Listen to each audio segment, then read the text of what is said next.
આજના વિડીયોમાં એવા ઉપયોગી આઈડિયા શેર કર્યા છે કે તમારા કામ પણ સરળ થશે, તમારો કિંમતી સમય અને મહેનત પણ બચશે. તો વિડીયો ખૂબ જ ઇન્ફોર્મેટિવ છે, એન્ડ સુધી જોજો અને સારો લાગે તો લાઇક કમેન્ટ કરજો. તો જુઓ, સૌથી પહેલાં અહીંયા તમને અડધી બાયની જે ટી શર્ટ છે ને તેને ફોલ્ડ કરવાની એટલે કે સકેલવા માટેની ખૂબ જ સરસ આઈડિયા બતાવું છું. તેના માટે છે ને આપણે આ રીતના ઊંધો કરી ટી શર્ટને અને પાથરી લેવાનું. સરસ જુઓ.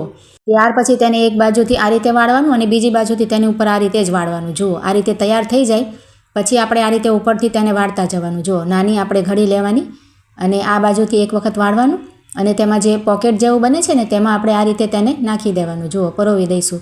તો આ રીતે તમે ટી શર્ટની ઘડી કરશો ને તો તમારે કપડાં વિખાશે પણ નહીં. ક્યારેક આપણે ઉતાવળમાં કાઢતા હોય અને કપડાં આપણા હાથમાંથી પડી જાય ને તો પણ તમારે એવા ને એવા ઘડી રહેશે. જુઓ, અને ખૂબ જ ઓછી જગ્યામાં આવી જશે. તો આઈડિયા ખૂબ જ સરસ છે, ટ્રાય જરૂરથી કરજો. અને હવે અહીંયા આખી બાયની ટી શર્ટને આપણે ઘડી કરવાની એકદમ સરસ આઈડિયા જોઈશું. તો તેના માટે આપણે ઊંધી કરીને પાથરી દીધી છે ટી શર્ટને. હવે આપણે એક બાજુથી આ રીતે ફોલ્ડ કરી અને એની ઉપર જ આપણે સ્લીવ્સને એટલે કે બાહીને રાખી દઈશું. આ રીતે પાથરી દઈશું અને બીજી બાજુથી પણ એ જ રીતે આપણે સરખું કરી અને બાહીને તેની ઉપર આપણે પાથરી દઈશું. જો આ રીતે તૈયાર થઈ જાય ને ત્યાર પછી આપણે ઉપરનો ભાગ ફોલ્ડ કરવાનો છે, ગળાની બાજુનો, અને નીચેની બાજુનો ભાગ ફોલ્ડ કરી અને ગળાને અંદર આપણે નાખવાનું છે. જુઓ, તો આ રીતે પણ ઘડી કરવાથી ટી શર્ટ જરાય ખુલશે નહીં, એકદમ લોક જેવું થઈ જશે. અને આપણે આ રીતે જુઓ, આપણે ક્યાંક મુસાફરીમાં જવું હોય ને તો બેગમાં પણ સરસ રીતે સેટ થઈ જશે. જુઓ, એકદમ સરસ આઈડિયા છે, ટ્રાય જરૂરથી કરજો. તો જુઓ, શર્ટને આ રીતે આપણે ઊંધું કરી લેવાનું જેમ આપણે નોર્મલી કરીએ છીએ એ રીતે. હવે તેની જે સ્લીવ્સ છે ને તેને આપણે આ રીતે કરવાની, સરખી કરી અને ત્યાર પછી આપણે આ રીતે ફોલ્ડ કરી લેવાની. જુઓ, એ જ રીતે આપણે બીજી સ્લીવ્સને પણ આ રીતે લઈશું અને તેને અડધી આ રીતે ફોલ્ડ કરી દઈશું. તો આ રીતે જે આપણે ઘડી કરશું ને તે ખૂબ જ સરસ થશે, જલ્દી પણ થશે અને કોઈને પણ કરતાં જેને ના ફાવતી હોય ને તેને પણ ફાવશે. જુઓ, આ રીતે સ્લીવ્સને પાથરી અને હવે આપણે નીચેથી જ ફક્ત આ રીતે લઈ લેવાનું છે. જુઓ, તો ખૂબ જ સરળતાથી અને ફટાફટ આપણે ઘડી થઈ શકે. જુઓ, આ રીતે આપણે વચ્ચેથી ફોલ્ડ કરી અને સરસ આ રીતે કરચલી ન રહે એ રીતે ફિનિશિંગ આવે એ રીતે કરી લેવાનું.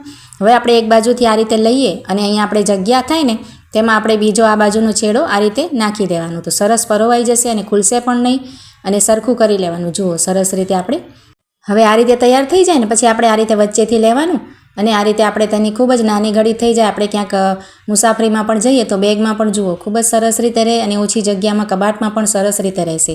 એકદમ સરસ આઈડિયા છે, સારો લાગે તો લાઇક કમેન્ટ જરૂરથી કરજો. ત્યાર પછી શર્ટને ઘડી કરવાની બીજી રીત બતાવું છું. તો તેના માટે શર્ટને આ રીતે ઊંધું પાથરી લેવાનું. જુઓ, આપણે જે મિસ્ત્રી કરતા હોય ને ઊંધું પાથરીને એ જ રીતે પાથરવાનું અને પહેલાં છે ને તેની જે બાંય છે ને જુઓ એને ઉપરના ભાગે આ રીતે સેટ કરવાની, એક રાખવાની અને તેની ઉપર બીજી પણ રાખી દેવાની. આ રીતે હવે છે ને અહીંયાથી નીચેથી આપણે શર્ટને ફોલ્ડ કરવાનું છે. જુઓ, આ રીતે અડધું આપણે આ રીતે સેટ કરી લેવાનું અને ત્યાર પછી પાછું એક વખત પાછું સેટ કરવાનું એ જ રીતે. જુઓ, અને આ રીતે થઈ જાય ને પછી આ બાજુથી એક વખત ફોલ્ડ કરવાનું અને આ બાજુથી એક વખત ફોલ્ડ કરી અને એને સામે પોકેટ જેવું નીકળશે એટલે આ રીતે આપણે તેમાં પાછું અંદર પરોવી દેવાનું, નાખી દેવાનું. જુઓ, તો આ રીતે શર્ટની ઘડી કરવાથી ખૂબ જ સરસ પણ લાગે છે અને કબાટમાં કે પછી આપણે બેગમાં પણ રાખતા હોઈએ ને જુઓ તો એકદમ ઓછી જગ્યામાં આવી જશે. ખૂબ જ સરસ આઈડિયા છે. તો અહીંયા નાઇટ ડ્રેસને ફોલ્ડ કરવાની એકદમ સરસ આઈડિયા આપણે જોઈશું. તો તેના માટે છે ને આ રીતે આપણે અહીંયા મેં લેડીઝ નાઇટ ડ્રેસ લીધું છે, તમે જેન્ટ્સનું પણ લઈ શકો. આ જ રીતે એ પણ આપણે ફોલ્ડ કરી શકાય. તો પહેલાં છે ને ટી શર્ટ હોય ને તેને આ રીતે પાથરી દેવાની, આપણે ઊંધી કરી અને આ રીતે પાથરી દેવાની. જુઓ, અને સરસ કરચરી ના રહે એ રીતે આપણે સરસ કરી લેવાની. ત્યાર પછી જે પાછળનો ભાગ છે ને તેની ઉપર આપણે પાયજામાને આ રીતે રાખવાનું. જુઓ, જેમ તમે વિડીયોમાં જોઈ શકો છો ને એ રીતે ઉપરનો ભાગ થોડોક મૂકી અને વચ્ચોવચ્ચ રાખવાનું. આ રીતે જુઓ, લંબાઈમાં આ રીતે રાખી અડધું ફોલ્ડ કરીને અને ત્યાર પછી આ રીતે ઘડી કરવાની. તમે વિડીયોમાં જોશો એટલે તમને સમજાઈ જશે. આ રીતે સેટ થઈ જાય ને પછી આપણે આ બાજુથી એક વખત કરવાનું અને આ ગળાનો ભાગ છે ને તેને આ રીતે અંદર પરોવવાનું. જુઓ, પોકેટ જેવું તૈયાર થશે ને તેમાં તો આપણે આ રીતે નાઇટ ડ્રેસને તમે ફોલ્ડ કરશો ને તો ખૂબ જ સરસ ઘડી થશે અને એકદમ ઓછી જગ્યામાં આવશે અને ખુલશે પણ નહીં. જુઓ, એકદમ લોક જેવું થઈ ગયું છે અને એક જ ફોલ્ડમાં આપણે બંને વસ્તુ સરસ રીતે સચવાઈ ગઈ છે. જુઓ, અહીંયાથી આપણને પાયજામો પણ દેખાઈ જાય. અહીંની જે ગોળ ગળાની ટી શર્ટ છે ને તેને એકદમ નવી આઈડિયાથી આપણે ફોલ્ડ કરશું. જુઓ, આગળથી પહેલાં પાથરી અને આ રીતે એક બાજુ નીચેથી થોડુંક ફોલ્ડ કરવાનું અને હવે તેને છે ને ફોલ્ડ કરીને ઊંધું કરી લેવાનું. આ રીતે આગળથી ફોલ્ડ રાખીને ત્યાર પછી ઊંધું કરવાનું અને આ રીતે પછી પાછળથી એક બાજુ વાળી જેમ આપણે વાળીએ છીએ એ જ રીતે બંને બાજુથી વાળી દેવાનું. જુઓ, આ રીતે તૈયાર થઈ જાય ને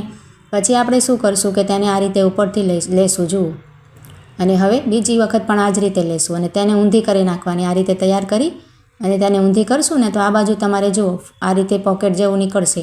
હવે આપણે તેને અંદરની ભાગે આ રીતે નાખી દેવાનું. જુઓ, આ રીતે હાથ નાખી અંદર અને તેની ટી શર્ટને નાખશું ને તો આ ઘડી પણ ખૂબ જ સરસ લાગે છે અને છે ને ખુલશે પણ નહીં તમારે, એકદમ સરસ રીતે કડક ઘડી થશે. જુઓ, તો આજના આઈડિયા કેવા લાગ્યા છે તે કમેન્ટ કરીને જરૂરથી જણાવજો અને સારા લાગ્યા હોય એક પણ આઈડિયા તો લાઇક જરૂરથી કરજો અને મારી ચેનલને સબસ્ક્રાઈબ કરજો અને વિડીયોને વધુમાં વધુ વધારે શેર કરજો. તો ચાલો મળીએ નવા વિડીયોમાં.